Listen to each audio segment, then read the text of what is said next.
खबर जो झकझोर कर रख देने वाली। सूरजपुर में हेड कांस्टेबल की पत्नी और बेटी की हत्या के बाद स्थानीय लोगों ने उनका गुस्सा फूट गया और हत्या की वारदात को अंजाम देने वाले गैंगस्टर के घर में लोगों ने आग लगा दी।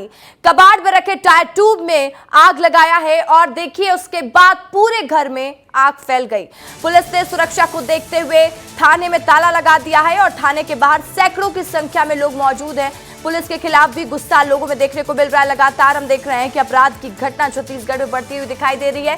आरोपी के परिवार वालों को पुलिस हिरासत में लेकर पूछताछ कर रही है। आरोपी की गिरफ्तारी के लिए मारे जा रहे हैं जगह जगह पर छापे। तो देखिए आरोपी की गिरफ्तारी जल्द से जल्द हो सके, इस पर पुलिस का भी पूरा फोकस है, क्योंकि ये इतना बड़ा मामला, लोगों में गुस्सा दिख रहा है और आप तस्वीरों के माध्यम से देख सकते हैं, समझ सकते हैं कि वहां की स्थिति कितनी खराब है। सूरजपुर में इस वक्त क्या हालात हैं, यहां तक कि वहां पर लोगों से माइक आईडी भी छीन लिया जा रहा है। सूरजपुर में हेड कांस्टेबल की पत्नी और बेटी की हत्या हो गई और उसके बाद से स्थानीय लोगों में गुस्सा फूट गया है। हत्या की वारदात को अंजाम देने वाले गैंगस्टर के घर में लोगों ने आग लगा दी, उसके घर को आग के हवाले कर दिया और कबाड़ में रखे टायर ट्यूब में भी आग लगाया, जिसकी वजह से दूर दूर तक आग के गुब्बार देखे जा रहे थे। उसके बाद पूरे घर में ही आग फैल गई। पुलिस ने सुरक्षा को देखते हुए थाने में ताला लगा दिया और सुरक्षा लिहाज से पुलिस ने वहां पर पूरे बंदोबस्त कर लिए,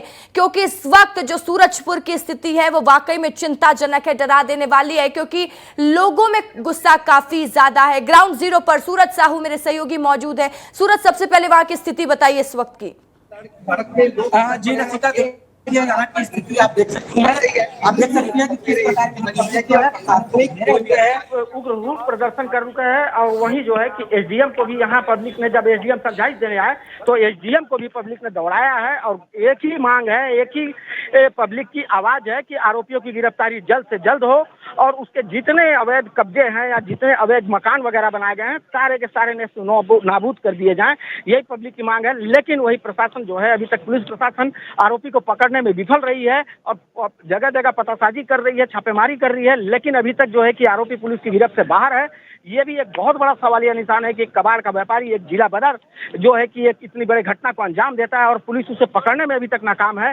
लेकिन यहाँ की जो पब्लिक है, आप पब्लिक का देख सकते हैं यहाँ पे किस प्रकार का उग्र रूप है और वही जो है इनके कई घरों को जो है कि आगजनी के हवाले कर दिया गया है। एसडीएम को भी लेके जो है कि यहाँ लोग जो है कि काफी आक्रोश है लोगों में और लोगों की मांग है और वहीं सरकार के ऊपर भी ये सवाल खड़े होने चालू हो गए हैं। वहीं आरोपी जो है वो कांग्रेस का महासचिव भी बताया जा रहा है। जी रसिका। ठीक है सूरज, लोगों से आप बात करिए, उनका गुस्सा किस चीज को लेकर ज्यादा, बात करिए उनसे। जी बात करेंगे लोगों से। ये जो आज की घटना है इसको लेकर आप लोगों का कैसा रुख है? रुख ज्यादा है, खराब चल रहा है, माहौल खराब है।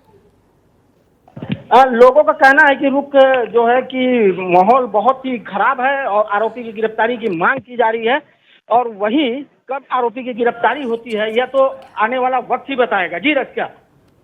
ठीक है, तो पूरा मामला बता देते सूरज, लौटूंगे आपके पास, वहां से पल पल की अपडेट हमें दिखाते रहिएगा, बताते रहिएगा, क्योंकि वहां की स्थिति इस वक्त नाजुक बनी हुई है। लोग काफी आक्रोशित है और बड़ी संख्या में, बड़ी तादाद में लोग वहां पर पहुंच रहे हैं, अपना आक्रोश व्यक्त कर रहे हैं और सुरक्षा लिहाज से पुलिस को यहां तक पुलिस थाने में ताला भी लगाना पड़ा। पूरा मामला समझ लीजिए। दरअसल सूरजपुर जिले में कांस्टेबल की पत्नी और उसके 11 साल की बेटी की हत्या के बाद आम लोग कैसे सुरक्षित है, ये सबसे बड़ा सवाल है और वारदात को अंजाम जिला बदर आरोपी नहीं दिया है और यह भी एक शर्मनाक घटना है। आखिर क्यों और कैसे बदमाशों के हौसले इतने बुलंद हैं कि वे पुलिस पर भी हमला करने से चूक नहीं रहे हैं। सूरजपुर थाना में पदस्थ हेड कांस्टेबल तालिब शेख कल थाने में ड्यूटी कर रहा था, वहीं उसकी पत्नी और बच्चे किराए के मकान में थे और आशंका थी कि तभी कुख्यात जिला बदर बदमाश कुलदीप साहू अपने साथी के साथ उसके घर में पहुंचा और महिला और बच्चे की हत्या कर दी और उनकी लाश को घर से 7 किलोमीटर दूर पीड़ा गांव की खेत में जाकर फेंक दिया और आरोपी फरार हो गया। अब लगातार आरोपी की तलाश की जा रही है, अलग अलग जगह पर छापेमार कार्रवाई की जा रही है। कुख्यात बदमाश कबाड़ के धंधे से भी जुड़ा हुआ था और उसके खिलाफ पुलिस पे कई मामले पहले से ही दर्ज हैं। हालांकि अभी इसकी पुष्टि नहीं हुई है कि इसी बदमाश ने पुलिस वाले की पत्नी और बेटी की हत्या की है, लेकिन पुलिस को इस बात की आशंका है कि घटना से पहले रात उसने 2 अन्य आरक्षकों पर खौलते तेल से हमला करने की कोशिश की थी। और असल में नवरात्रि के 5वें दिन पुलिस ने इस गैंगस्टर के भाई संदीप साहू के खिलाफ कार्रवाई करते हुए उसे जेल भेज दिया था, जिससे गुस्सा कर, जिससे नाराज होकर, बौखला कर इस बदमाश ने इस वारदात को अंजाम दिया है। और हत्या की वारदात को अंजाम देने के पीछे अब तक यही वजह समझा जा रहा है। पुलिस अलग अलग जगह छापेमार कार्रवाई कर रही है और जल्द से जल्द इस कुख्यात बदमाश को गिरफ्तार करने की कोशिश पुलिस कर रही है। देखिए, हत्या की वारदात को अंजाम देने से पहले कुख्यात बदमाश, जिसे पुलिस ने जिला बदर किया था और उसने दूसरे पुलिस जवानों पर खौलते तेल की फेंकने की भी कोशिश की थी और जिससे एक आरक्षक झुलस गया था और जिसके बाद उसे अस्पताल में भर्ती कराया गया। वह इस वारदात से सूरजपुर जिले की कानून व्यवस्था पर भी बड़ा सवाल खड़े हो रहा है और इसी को लेकर लोगों में गुस्सा है कि जब पुलिस वाले सुरक्षित नहीं है, जब प्रशासन सुरक्षित नहीं है, उनका परिवार सुरक्षित नहीं है, तो हम कैसे सुरक्षित हैं। और डिप्टी सीएम अरुण साव ने भी इस पूरे मामले को लेकर अपना बयान दिया है। क्या कुछ कहा है डिप्टी सीएम ने, सुन लीजिए। देखिए, प्रशासन अपनी कार्यवाही कर रही है और जो भी दोषी पाया जाएगा घटना में, उस पर निश्चित रूप से त्वरित रूप से कार्यवाहियां हो रही है। किसी को भी कानून व्यवस्था अपने हाथ में लेने की इजाजत नहीं होगी। तो आप तस्वीरों में देख सकते हैं, बार बार ये तस्वीरें आपको दिखा रहे हैं क्योंकि इस वक्त जो सूरजपुर के हालात हैं वो हालात ठीक नहीं है। वहां पर लोगों में गुस्सा काफी ज्यादा देखा जा रहा है और लोगों का बस इतना ही कहना है कि जब पुलिस का परिवार सुरक्षित नहीं है तो हम कैसे सुरक्षित हैं। और पुलिस प्रशासन के लिए भी ये चुनौती बड़ी है। चुनौती इसलिए बड़ी है क्योंकि इस हालात को पुलिस कैसे कंट्रोल करेगी, कैसे व्यवस्था को दुरुस्त करेगी। और ज्यादा जानकारी के साथ दिलीप जायसवाल भी सूरजपुर से मेरे सहयोगी मेरे साथ लाइव जुड़ चुके हैं। देखिए, सूरज भी जुड़े हुए हैं, सूरज लगातार अपडेट दे रहे हैं, ग्राउंड जीरो में मौजूद है। दिलीप भी समझाएंगे इस पूरे मामले को। दिलीप, देखिए, कानून व्यवस्था पर बड़ा सवाल ये निशाना है। लोगों में जो गुस्सा देखा जा रहा है, वहां के हालात बेकाबू होते दिख रहे हैं, लेकिन ये पुलिस के लिए बड़ी चुनौती भी होती जा रही है। दिलीप, बिल्कुल, पुलिस ने जो लापरवाही शुरू में बरती है वही पुलिस के लिए चुनौती बन गया है। अगर पुलिस ने समय रहते जो कबाड़ का जो धंधा अवैध धंधा यहाँ पे जो चल रहा था, सालों से जो धंधा चल रहा था, अगर उसमें पुलिस ने नियंत्रण पाया होता तो शायद आज ऐसी स्थिति सूरजपुर जिले में नहीं बनी होती और पुलिस परिवार के ही लोगों की हत्या नहीं हुई होती। क्योंकि जो गैंगस्टर है, जो गुंडे हैं, उनके खिलाफ पुलिस को कार्रवाई करनी थी, लेकिन इनके खिलाफ कार्रवाई नहीं हुई। और मैं बता दूं कि जिस पर आरोप लग रहा है, जिसने खौलता हुआ तेल लोगों आरक्षकों पर फेंका, उसका कांग्रेस एमएसवाई से भी संबंध बताया जा रहा है। पूर्व में उसका पदाधिकारी भी रह चुका है। उसके कई ऐसे फोटो हैं जो राजनेताओं के साथ तत्कालीन खाद्य मंत्री अमरजीत भगत थे, उनके साथ उनकी फोटो वायरल हो रही है, दिखाई देने लगी। इससे समझा जा सकता है कि ये जो माफिया है, कबाड़ माफिया है, उनको राजनीतिक संरक्षण कहीं न कहीं होता है और रहता है। जिसकी सरकार रहती है, माफिया उसके साथ हो जाते हैं और अपना धंधा करते रहते हैं। और यही वजह है कि जो पुलिस के जो अधिकारी हैं वो भी इनके खिलाफ कार्रवाई नहीं करते और जब कार्रवाई करने की सोचते हैं तो इस तरीके की स्थिति बनती है और जवानों पर खौलता हुआ तेल फेंक दिया जाता है तो उनके परिवार वालों की हत्या कर दी जाती है।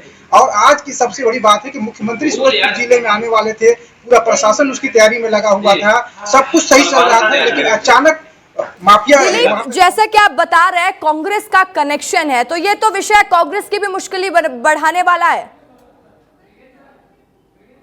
तो बढ़ाएगा ही। अभी वर्तमान में जो नेता है, जो विधायक थे, उन पर भी उनकी भी ये मुश्किल बढ़ा रहा है। क्योंकि मैं कहूंगा कि ये जिसके साथ जिसकी भी सत्ता होती है उसके साथ ऐसे माफिया पहुंच जाते हैं, उनके साथ फोटो खिंचाने लगते हैं, उनके आमने सामने गलबहियां करने लगते हैं। और यही वजह है कि ये राजनीतिक दलों को भी बदनाम करते हैं। और जब ये पैसे वाले होते हैं, क्योंकि अधिकतर जो माफिया हैं वो पैसे वाले होते हैं और सभी राजनीतिक दलों को पैसे की जरूरत होती है। किसी को पंडाल लगाने के लिए जरूरत होती है तो किसी को सभा करने के लिए जरूरत होती है। और ये सारा जो काम है राजनीतिक दलों का, यही सब माफिया करते हैं। चुनाव में भी फंडिंग का भी काम करते हैं लोकल स्तर पर। तो यही वजह है कि पुलिस भी इनके खिलाफ कार्रवाई नहीं कर पाती है। उनके जो हौसले हैं, गरम तेल फेंकना, बताइए छत्तीसगढ़ में किसी आरक्षक पर कोई गरम तेल फेंक दे, किसी परिवार वाले की कोई हत्या कर दे, तो सोचिए आम आदमी के जहन में क्या जा रहा होगा, सूरजपुर की जो जनता है उसके दिल में अभी क्या महसूस कर रहे होगी, सूरजपुर जनता कितनी अपने आप को सुरक्षित महसूस कर रही होगी। और यही वजह है कि अभी लोगों का गुस्सा फूट पड़ा है। एसडीएम समझाने गए थे लोगों को कि भैया आप लोग हड़ताल मत कीजिए, प्रदर्शन मत कीजिए। थाना के बाहर लोगों ने घेर के रखा हुआ है, सुबह 10 बजे से लोग वहाँ पे एकत्र हैं थाना के सामने और लोग हटने को तैयार नहीं है। एसडीएम समझाने जा रहे हैं, उनको लोग दौड़ा रहे हैं, भगा रहे हैं। सीआई थाने के अंदर बैठे हुए हैं, वो निकल नहीं पा रहे हैं, उनको नजरबंद करके रखा है लोगों ने। तो ऐसी स्थिति सूरजपुर जिले में, सरगुजा संभाग में पहले तो कभी देखने को नहीं मिली। जी रसिका।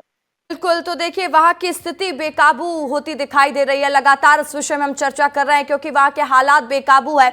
और साथ ही न्यूज रूम से मृगेंद्र पांडे, छत्तीसगढ़ ब्यूरो चीफ, भी मेरे साथ लाइव जुड़ चुके हैं। मृगेंद्र, हम लगातार देख रहे हैं कि छत्तीसगढ़ में जो स्थिति है वो लगातार अपराध बढ़ रहे हैं, इस पर राजनीति भी होती आई है। और दिलीप भी जानकारी दे रहे हैं कि कनेक्शन विधायक से भी है क्योंकि फोटो विधायक के साथ भी है और एनएसयूआई का कार्यकर्ता खुद को ये साहू बता रहा है। देखिए, जिस तरीके से सूरजपुर में घटना हुई है, 2 हत्याओं के बाद पूरे विवाद की स्थिति, बवाल की स्थिति है। सूरजपुर में सैकड़ों की संख्या में लोग पहुंचे हैं और बवाल कर रहे हैं। उसके पीछे पॉलिटिकल जो बात है उसमें ये है कि ये जो हत्या का आरोपी है वो मूल रूप से कबाड़ी है, कबाड़ का धंधा करता है। इन लोगों का बड़ा नाम है सूरजपुर में कबाड़ के काम में। तो आप समझिए कि पिछले 9 महीने पहले जो कांग्रेस की सरकार थी उस समय ये लोग कांग्रेस के साथ थे।